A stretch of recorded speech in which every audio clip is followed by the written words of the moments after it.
ইরানের রাজধানী তেহরানে মার্কিন ইসরায়েল বাহিনী ব্যাপক আকারে ধ্বংসযজ্ঞ চালিয়েছে। অন্যদিকে ইরানও ইসরায়েলের বিভিন্ন ঘাঁটিতে বিভিন্ন জায়গায় আক্রমণ করেছে এবং মধ্যপ্রাচ্যের দেশগুলোতেও আক্রমণ করেছে। এদিকে আজকে যুক্তরাষ্ট্রের প্রেসিডেন্ট ডোনাল্ড ট্রাম্প তিনি বড় ঘোষণা দিয়েছেন। তিনি বলেছেন যে আমরা ন্যাটো থেকে বের হয়ে যাব।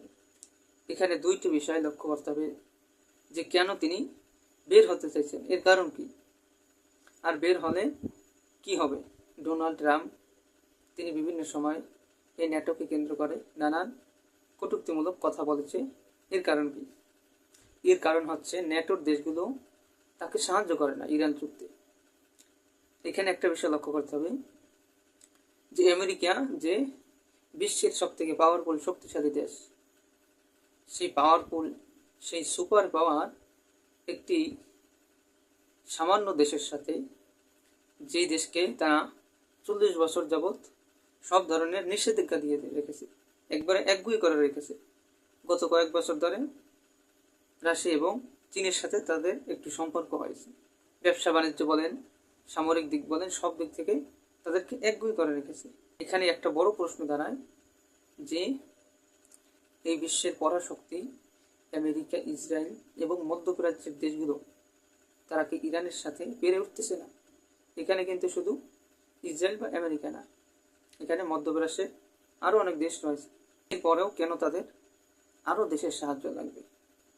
তার মানে তারা এখানে একটা বড় ধরনের বাধার সম্মুখীন হয়েছে, যার কারণে তারা বিভিন্ন দেশকে এখানে ডাকছে।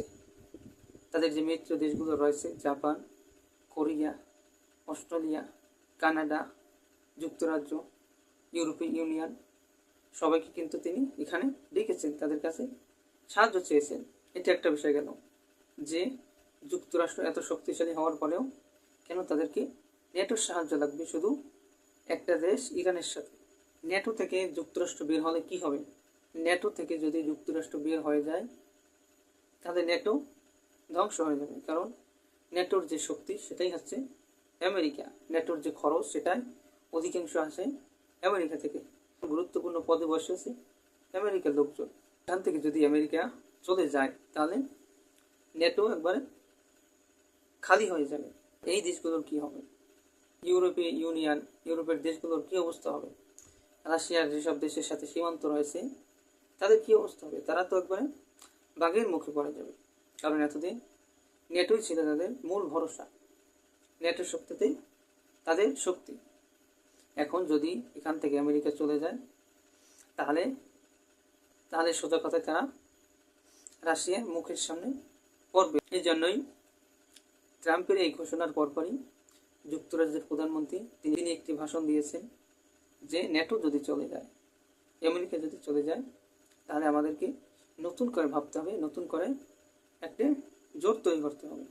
অস্ট্রেলিয়ার প্রধানমন্ত্রী তিনি বলেছেন যে এই যুদ্ধ আমাদের না, কিন্তু এই যুদ্ধের প্রভাব আমাদের উপর পড়তেছে, এবং সেখানে সরকারের লোকদেরকে বলা হয়েছে যে তোমরা গাড়ির ব্যবহার কমিয়ে দাও। বুঝতে পারছেন? কারণ তেল সংকটের কারণে এখন সরকারের লোকদেরকে বলতেছে যে গাড়ি চলাচল কমিয়ে দাও। মেট্রো থেকে যদি যুক্তরাষ্ট্র সরে যায় তাহলে রাশিয়া ইউরোপে আক্রমণ করবে, এতে কোনো সন্দেহ নেই। এবং এই জন্য ইউরোপের দেশগুলো এখন নিজেদের চিন্তা নিজেরা করতেছে। এখন একটা বড় বিপদের মুখে তারা পড়ে গেছে। এখন তাদের চিন্তা যে কীভাবে এই বাঘের খাপ্পর থেকে তারা রেহাই পাবে, জন্য তাদের মধ্যে এখনই দৌড়ঝাঁপ শুরু হয়ে গেছে, এবং এখান থেকে সরে গেলেই রাশিয়া আক্রমণ করবে। তো বর্তমান পরিস্থিতি থেকে বোঝা যায় যে সামনের দিনগুলোতে বিশ্ব একটি ভয়ঙ্কর দিকে যাইতেছে। যুক্তরাষ্ট্রের সব থেকে আঘাত এসেছে কোন জায়গায়? এখানে তো যুক্তরাষ্ট্রে হাজার হাজার সৈন্য নিহত হয় না, তাহলে কেন এত দুর্বলতা? এই দুর্বলতার একমাত্র কারণ হচ্ছে হরমুজ প্রণালী, এবং এই ইউরোপীয় ইউনিয়ন, এই ন্যাটোর দেশগুলো এবং তাদের আরও মিত্রদেরকে এই হরমুজ প্রণালী উন্মুক্ত করার জন্য ডেকেছিল। কেন এটা এত গুরুত্বপূর্ণ এবং এটা যুক্তরাষ্ট্রের জন্য কতটা প্রভাব ফেলে। এখান থেকে যুক্তরাষ্ট্র তেল অল্প যায়, কিন্তু বিশ্ববাজারে বড় ধরনের এক প্রভাব ফেলেছে। সেটা বিশ্বের এক প্রান্ত থেকে অন্য প্রান্ত পর্যন্ত। অস্ট্রেলিয়ায় চিন্তা করেন, সেটা কোন জায়গার দেশ। সেই অস্ট্রেলিয়ায় সরকার তারা বলেছে যে তোমরা গাড়ি চলাচল কমিয়ে দাও। বুঝতে পারছেন যে কতটা প্রভাব ফেলেছে। আর যুক্তরাষ্ট্রের এই সুপার পাওয়ারের মূল শক্তি হচ্ছে বাজার নিয়ন্ত্রণ। আর এই হরমুজ প্রণালী এই বাজারের উপরেই ধাক্কাটা দিছে। কারণ এই বাজার নিয়ন্ত্রণ এর মাধ্যমে কিন্তু সে এই সুপার পাওয়ারে আছে। নিষেধাজ্ঞা এটা অন্য কোনো দেশ, রাশিয়া, চীন, তারা কেন এটা পারে না? এর কারণ হচ্ছে বাজার নিয়ন্ত্রণ হচ্ছে যুক্তরাষ্ট্রের হাতে। বাজারের যে লেনদেন, ব্যাংকিং ব্যবস্থা, এটা যুক্তরাষ্ট্রের হাতে। এবং এই যে বাজারের যে মালামাল, যে পরিবহন, এদের যে একটা নিরাপত্তা, এদের যে একটা ইন্স্যুরেন্স, এটা যুক্তরাষ্ট্রের দ্বারা পরিচালিত। এর কারণেই তারা এই বাজারের উপর এতটা প্রভাব খাটাইতে পারে এবং বিশ্বের উপর তারা এতটা প্রভাব খাটাইতে পারে। কারণ আপনার যদি খাওয়ার না থাকে তাহলে আপনি মারা যাবেন, কোনো উপায় থাকবে না। আপনার টাকা আছে, টাকা চাবাইয়া আপনার পেট ভরবে না। এই জন্য যুক্তরাষ্ট্রের যে শক্তি, সেই আসল জায়গায় আঘাত হেনেছে ইরান, যার কারণে যুক্তরাষ্ট্রের এত দৌড়ঝাঁপ। এই জন্য সে চাইতেছে যে এখান থেকে যত দ্রুত সম্ভব চলে যাওয়া।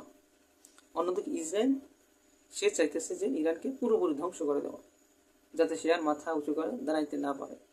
ডোনাল্ড ট্রাম্প তিনি দেখবেন যে প্রতিদিন তিনি বলে যে আমরা এই যুদ্ধ কয়েকদিনের ভিতরে শেষ করব।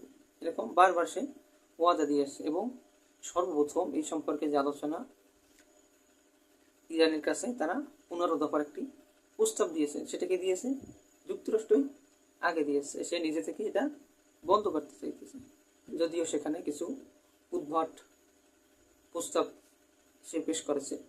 ইরান তো এটা রাজি হয় না এবং ইরান তারা নিজেদের থেকে কারো কাছে হাত পাতে নেয় যে যুদ্ধ বন্ধ করো। তারা যুদ্ধ চালাইতেছে।